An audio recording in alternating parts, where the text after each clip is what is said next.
شفت الدنيا أصول أفضل أكتب اسمي جوه القلب وأفضل عايش نبض صوتي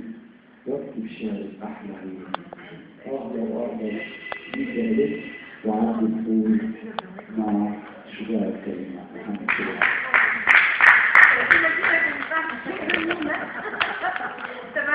أنا بقى عايز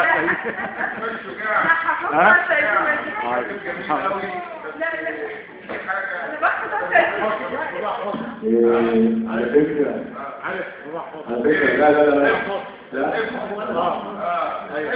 محمد شجاع هقول لك على شيء يمكن هو ما يعرفش ان انا بره شغله عن طريق عشان اقيمه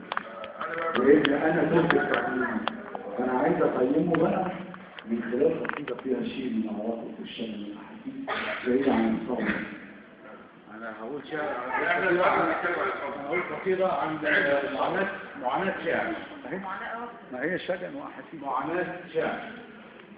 بقول فيها سأظل أعاني وأعاني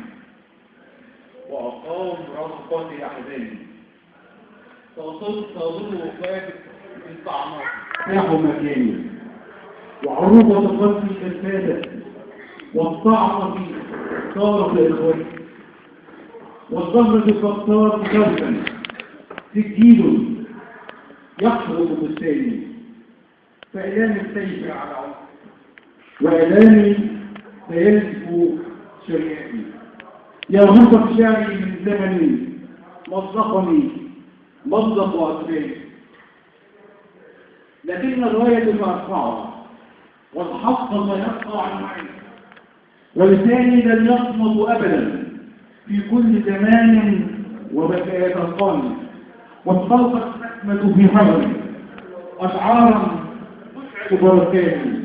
وصلاح خلقا يجمعنا ونسقي جذور الطغيان ونحطم الأفعى ونهشم الرأس الصعباني ونربي الأرجاد العرب ونمضق ثوب البهتان مجروح من قلب الشاعر مجروح من قلب الشاعر كم تحدث والحزن يعاني قلب المقصود من السنين يكتم صوتي كتماني لا ترفع صوتك للقاصي لا ترفع صوتك للثاني لكن الصوت تنكره ويصير السكين بياني. على فكرة معرفة الاختلاف كل حاجة